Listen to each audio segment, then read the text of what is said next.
కడప జిల్లా రాజకీయాల్లో కీలక పరిణామం చోటు చేసుకుంది. వైఎస్ ఫ్యామిలీ నుంచి మరొకరు రాజకీయాల్లోకి ప్రవేశిస్తున్నారు. వైసీపీ అధినేత, ఆంధ్రప్రదేశ్ మాజీ ముఖ్యమంత్రి జగన్మోహన్ రెడ్డి పెద్ద కుమార్తె హర్షారెడ్డి రాజకీయాల్లోకి వస్తున్నట్లు అత్యంత విశ్వసనీయ వర్గాలు వెల్లడించాయి.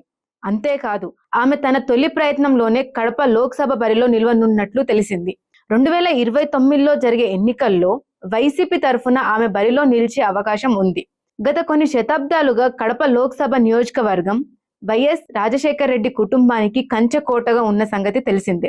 గతంలో జగన్మోహన్ రెడ్డి కూడా కడప ఎంపీగా గెలుపొందారు. ప్రస్తుతం ఈ నియోజకవర్గం నుంచి ఎంపీగా వైఎస్ అవినాష్ రెడ్డి ఉన్న విషయం తెలిసిందే. కడప లోక్సభ సీట్ జగన్మోహన్ రెడ్డి కుమార్తెకు కేటాయించడం ఖాయమని, ఈ మేరకు ఇప్పటికే నిర్ణయం అయిపోయినట్లు సమాచారం. కడప జిల్లా రాజకీయాల్లో కీలక పరిణామం చోటు చేసుకుంది. వైఎస్ ఫ్యామిలీ నుంచి మరొకరు రాజకీయాల్లోకి ప్రవేశిస్తున్నారు. వైసీపీ అధినేత, ఆంధ్రప్రదేశ్ మాజీ ముఖ్యమంత్రి జగన్మోహన్ రెడ్డి పెద్ద కుమార్తె హర్షారెడ్డి రాజకీయాల్లోకి వస్తున్నట్లు అత్యంత విశ్వసనీయ వర్గాలు వెల్లడించాయి. అంతేకాదు, ఆమె తన తొలి ప్రయత్నంలోనే కడప లోక్సభ బరిలో నిలవనున్నట్లు తెలిసింది.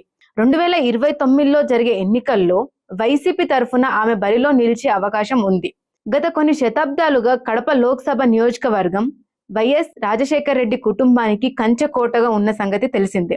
గతంలో జగన్మోహన్ రెడ్డి కూడా కడప ఎంపీగా గెలుపొందారు. ప్రస్తుతం ఈ నియోజకవర్గం నుంచి ఎంపీగా వైఎస్ అవినాష్ రెడ్డి ఉన్న విషయం తెలిసిందే.